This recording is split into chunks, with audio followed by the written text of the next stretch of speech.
Pendidikan menjadi hal yang penting dalam hidup, terutama dalam era hiperglobalisasi ini. Pendidikan diharapkan menjadi sarana manusia untuk memiliki kemampuan dan kompetensi untuk terjun ke masyarakat. Pendidikan seharusnya dapat menjangkau semua kalangan. Namun, masih terdapat masalah-masalah seperti ketidaksetaraan akses pendidikan, kualitas pengajaran yang tidak bervariasi, dan kurikulum yang tidak selalu relevan. Di sini, saya Firnanda Zika Alfiani dengan NIM 22105241026 akan merangkum teori-teori dalam pedagogi kritis yang sudah dipelajari selama 1 semester. Yang pertama, terdapat paradigma. Perubahan paradigma dapat diartikan sebagai perubahan pola pikir terhadap proses pembelajaran. Sekali perubahan yang terjadi dalam hidup ini, salah satunya perubahan gaya hidup akibat modernisasi. Perubahan paradigma juga terjadi dalam proses pembelajaran yang awalnya berpusat pada peranan guru dalam kelas atau teacher center, menjadi pembelajaran yang berpusat pada siswa atau student center. Diharapkan mampu mendorong siswa untuk terlibat secara aktif dalam membangun pengetahuan, sikap, dan perilakunya. Dalam dunia ilmu pengetahuan sendiri, terdapat banyak paradigma dan terus berevolusi. Paradigma positivistik merupakan sebuah paradigma ilmiah pertama yang muncul dalam dunia ilmu pengetahuan. Paradigma positivisme menekankan pada pendekatan kuantitatif yang menekankan pada hal-hal yang bersifat valid dan empiris. Prinsip-prinsip paradigma pendidikan positivisme adalah sebuah teori ilmiah sebaiknya memiliki premis-premis, hipotesis yang diturunkan secara logis dari premis, definisi dari pernyataan yang merupakan kata kunci. Paradigma positivisme kemudian memiliki implikasi pada ilmu pendidikan dan bidang teknologi pendidikan. Hal ini tampak dari adanya teori pembelajaran yang bercorak positivisme, yakni pembelajaran behaviorisme dan juga kognitif. Yang kemudian terdapat paradigma post-positivistik, yang merupakan suatu bentuk modifikasi dari positivistik. Paradigma post-positivistik adalah suatu aliran yang ingin memperbaiki kelemahan-kelemahan pada positivistik, yang hanya mengandalkan kemampuan dan pengamatan secara langsung pada objek yang diteliti. Post-positivisme adalah aliran pemikiran yang menggugat premis dan prinsip-prinsip positivisme, sehingga dapat dikatakan bahwa post-positivisme adalah reaksi terhadap positivisme. Menurut post-positivisme, kebenaran bukan hanya satu hal, melainkan banyak hal, sehingga tidak mungkin dipahami hanya dengan satu teori saja. Post-positivisme memiliki ciri-ciri reduksionistis, logis, empiris, berorientasi pada sebab dan akibat, dan deterministis berdasarkan pada teori a priori. Post-positivisme berusaha membawa pendidikan tidak hanya berfokus pada kejadian atau hal-hal yang dapat dibuktikan secara empiris atau dapat dilihat, melainkan juga meliputi hal-hal yang dilihat dan dirasakan. Yang selanjutnya adalah paradigma kritis. Paradigma kritis ini merupakan paradigma yang berpihak pada kemasyarakatan, kemanusiaan, dan keadilan, dengan fokus mengkaji fenomena sosial dan mencari akar suatu problem melalui perspektif kritis atau perspektif konflik, serta berangkat dari cara melihat realitas dengan mengasumsikan bahwa selalu ada struktur sosial yang tidak adil. Paradigma kritis bersumber dari Hegel dan Marx, yang kemudian disistemisasi oleh Horkheimer dan sejawatnya di Institut Penelitian Sosial di Frankfurt, dan dikembangkan oleh Habermas. Paradigma kritis lebih transformatif karena bertujuan untuk menghilangkan dominasi maupun perbudakan yang bertentangan dengan kemanusiaan. Kemudian ada paradigma yang keempat, yakni paradigma konstruktivistik. Paradigma konstruktivistik ini adalah paradigma yang mengacu pada kebenaran suatu realitas sosial yang terbentuk melalui proses konstruksi pengetahuan dalam lingkungan sosial dan bersifat relatif. Dalam pergeseran paradigmatik yang berpengaruh dalam teknologi pendidikan secara signifikan, yaitu paradigma konstruktivistik dan mulai menghegemoni lingkaran EICT. Definisi yang dikeluarkan secara resmi oleh EICT tahun 2004 yang menggunakan kata memfasilitasi yang khas dengan konstruktivistik. Paradigma konstruktivistik memandang bahwa tidak ada sesuatu yang objektif di luar dari sebagaimana diri manusia, karena hal tersebut sudah pasti mendapat pengaruh subjektif dari dalam diri seseorang. Menurut Pritchard dan Woolard, dalam paradigma konstruktivistik, siswa tidak termasuk sebagai responden yang dikontrol dalam memberikan respon yang sesuai dengan stimulus. Oleh karena itu, pengetahuan tidak dapat dipaksakan untuk dipahami oleh seseorang yang tidak mengkonstruk di akal pikirannya sendiri. Kemudian selanjutnya ada pemikiran Karl Marx mengenai alienasi. Apa yang membedakan manusia dengan makhluk lain? Kata Marx, yaitu kerja. Hanya manusialah makhluk yang mampu melakukan kerja. Melalui kerja, manusia itu menghasilkan produk dan akhirnya mendapat julukan sebagai produsen. Dengan demikian, produk dari kegiatan produktif atau kerja ini merupakan hakikat manusia yang menjadi pembedanya dengan makhluk lain seperti binatang. Kalau manusia ini produsen, bagaimana mungkin manusia kehilangan kekuasaan atas produknya sendiri? Atau lebih tegas lagi, bagaimana mungkin produk ini mendapat kekuasaan atas produsennya? Inilah masalah alienasi atau keterasingan. Terdapat 4 aspek keterasingan manusia dalam bidang kerja menurut Karl Marx, yaitu keterasingan dari objek yang diproduksinya karena apa yang dikerjakan ditentukan oleh kaum borjuis. Kemudian, terasing dari proses produksi karena harus membayar untuk memperoleh hasil produksinya sendiri yang harganya juga ditentukan oleh kaum borjuis. Yang ketiga, manusia terasing dari dirinya sendiri dan hakikat sosialnya sendiri. Manusia seringkali harus bekerja penuh waktu sehingga lupa untuk memperhatikan dirinya sendiri. Kemudian, manusia terasing dari pergaulannya dengan teman atau masyarakat karena aturan kerja dan kontrol yang ketat. Bekerja adalah wujud eksistensi manusia sekaligus wujud keterasingan. Bekerja sebagai sarana realisasi diri justru mengasingkan para pekerja atau buruh dalam sistem masyarakat kapitalis. Karl Marx mencetuskan hal yang dianggap bisa memutus manusia dari keterasingan ini, yaitu dialektika. Dialektika sebenarnya merupakan esensi filsafat Hegel dan Karl Marx.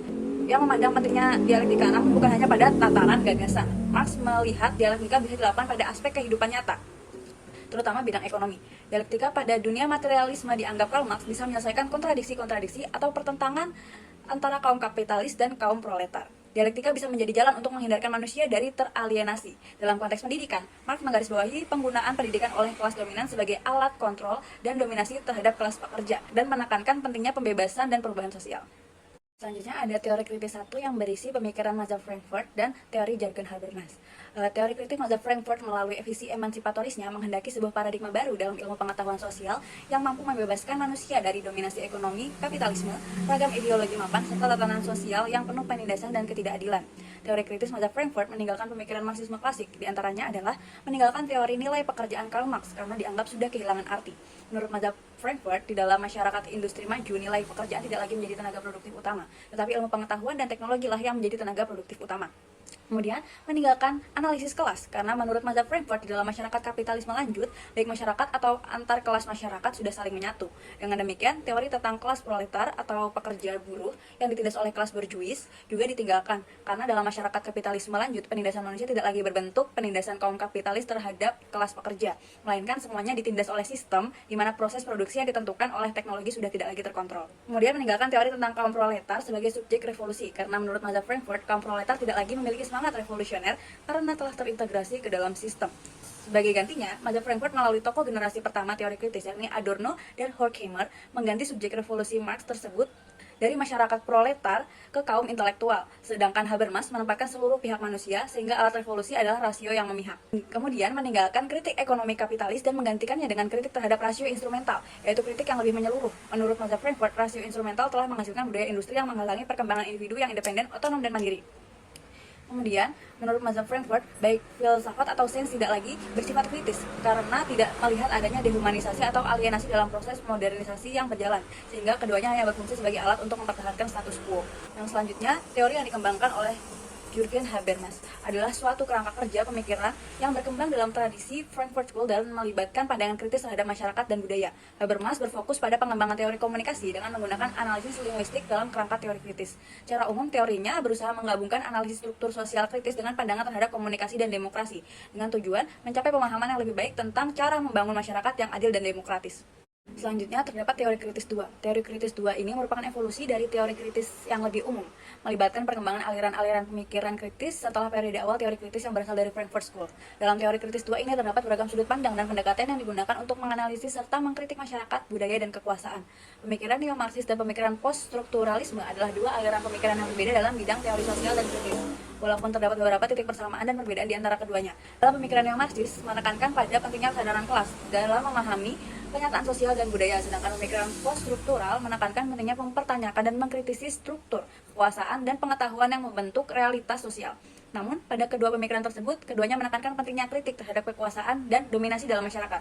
Keduanya menolak pandangan bahwa realitas sosial dan budaya dapat dipahami secara objektif dan stabil. Keduanya menekankan pentingnya mempertanyakan struktur, kekuasaan, dan pengetahuan yang membentuk realitas sosial, serta keduanya menekankan pentingnya memahami bagaimana bahasa dan tanda-tanda mempengaruhi pembentukan realitas sosial. Selanjutnya ada feminisme. Feminisme merupakan gerakan atau doktrin yang menganjurkan perempuan untuk menuntut emansipasi, kesetaraan, serta keadilan hak dalam berbagai bidang dengan kaum pria. Kesamaan hak yang dituntut yaitu di bidang ekonomi, politik, sosial, yang mencakup hukum pekerjaan, upah, pendidikan, termasuk juga hak-hak sosial lainnya. Para aktivis yang mendukung gerakan feminisme disebut dengan feminis. Biasanya mereka melakukan gerakan advokasi hak-hak perempuan.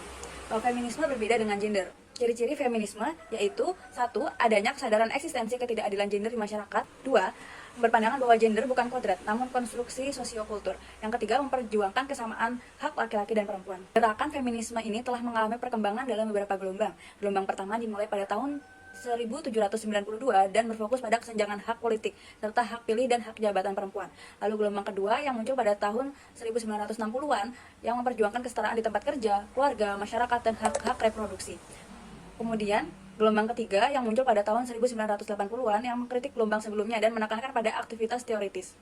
Kemudian pada gelombang keempat yang muncul pada tahun 2008 memanfaatkan internet untuk memperluas suara feminis.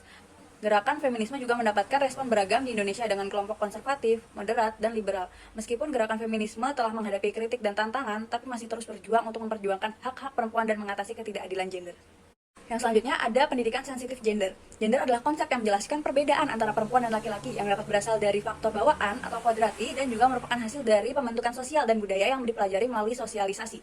Di sisi lain, feminisme berawal dari kesadaran akan adanya ketidaksetaraan tertentu dalam masyarakat sehubungan dengan kedudukan perempuan. Konsep gender dan feminisme memiliki keterkaitan yang erat, meskipun fokus dan maknanya berbeda. Gender merujuk pada peran dan ekspektasi sosial yang diberikan kepada laki-laki dan perempuan, sementara feminisme merupakan gerakan sosial, politik, dan ideologi yang bertujuan untuk mencapai kesetaraan gender dan menghilangkan diskriminasi terhadap perempuan. Dalam konteks pendidikan, dimensi-dimensi kesetaraan gender mencakup aspek-aspek seperti akses yang setara, proses pembelajaran yang setara, dampak pembelajaran yang setara, dan hasil pembelajaran yang setara. Selanjutnya terdapat teori pedagogi kritis transformatif Henry I. Giroux. Henry Giroux adalah tokoh terkemuka dalam pedagogi kritis, yaitu metode pendidikan yang bertujuan untuk mendorong siswa agar menjadi agen perubahan sosial yang aktif.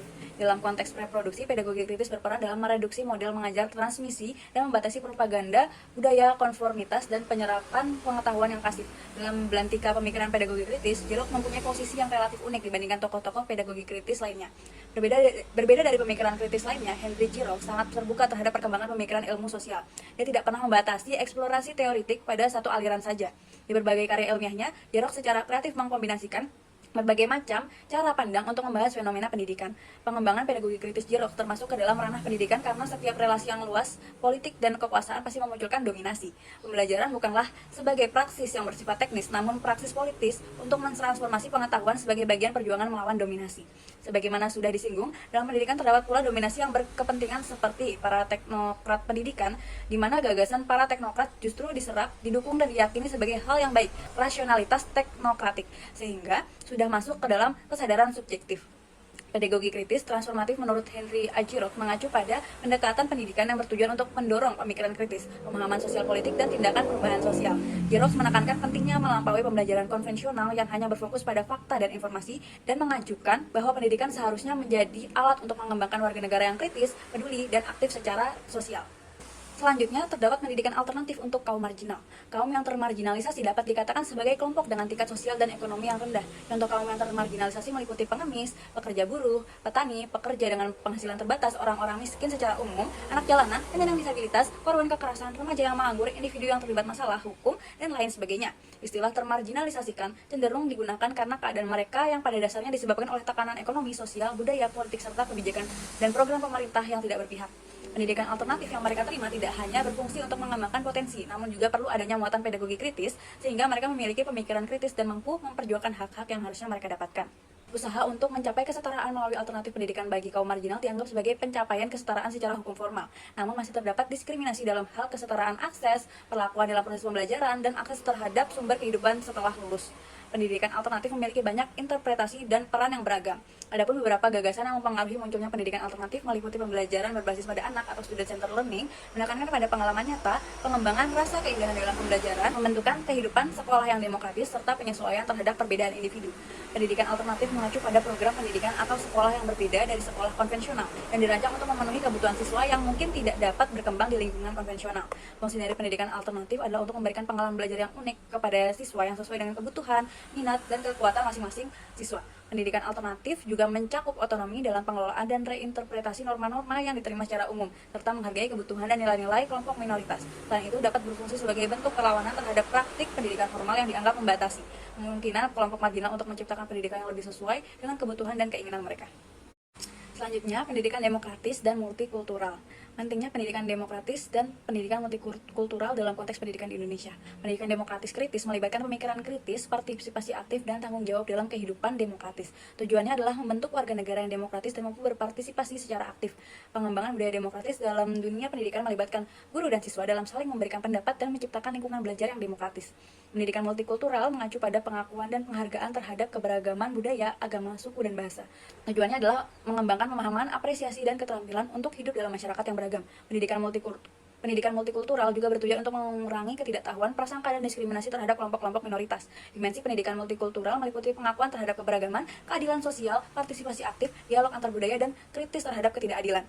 Kesimpulan dari pembahasan tersebut adalah pentingnya pendidikan demokratis kritis dan pendidikan multikultural dalam membangun masyarakat yang demokratis, inklusif, adil, dan toleran. Keduanya memiliki tujuan yang sejalan dalam membentuk warga negara yang aktif, kritis, dan menghargai keberagaman. Implementasi pendekatan ini di dunia pendidikan dapat membawa perubahan positif dalam masyarakat dan mempromosikan pemahaman yang lebih baik tentang nilai-nilai demokrasi dan keberagaman. Yang terakhir, terdapat pedagogi kritis dan kesadaran kritis. Pedagogi kritis merupakan filosofi pendidikan dan gerakan sosial yang bertujuan untuk membantu siswa mempertanyakan dan menantang keyakinan dan praktik dominan. Sedangkan kesadaran kritis adalah ketika seseorang tidak hanya menemukan perbedaan antara dirinya dan orang lain, tetapi mampu melakukan perubahan keadaan karena bisa menganalisis sebab dan akibat. Seseorang mampu menganalisis secara mendalam dan sekaligus melakukan tindakan praktis. Individu mampu memetakan masalah dan unsur yang mempengaruhi serta keterkaitan ideologi di dalamnya dan mampu menawarkan solusi pemecahan masalah. Kesadaran level ini mengutamakan proses dialog dalam mencari solusi pemecahan masalah. Teori ini yang merupakan cultural studies di bidang pendidikan mengkritik model pendidikan yang disebutnya sebagai gaya Bank atau gaya bank. Teori ini berpengaruh besar pada dunia pendidikan. Paulo Freire secara tegas menyatakan gaya bank adalah penindasan. Karenanya, Freire mengusulkan pentingnya pembelajaran yang dihadapkan kepada masalah atau problem posing. Karena hakikatnya manusia berada dalam realitas yang harus dihadapi. Realitas kehidupan ini sebaiknya dihadapkan kepada pelajar, sehingga menjadi sadar akan realitas dan mampu berkreasi untuk menghadapi berbagai masalah dalam realitas kehidupan. Kemudian, terdapat konsep Deschooling Society Ivan Illich. Deschooling Society adalah sebuah konsep yang mengusulkan pembelajaran tanpa sekolah dan membebaskan individu dari ketergantungan pada institusi pendidikan formal. Konsep Deschooling Society dapat diartikan sebagai penggunaan teknologi untuk mendukung pembelajaran yang lebih mandiri dan terdesentralisasi, serta mempromosikan pembelajaran yang tidak terbatas pada institusi pendidikan formal.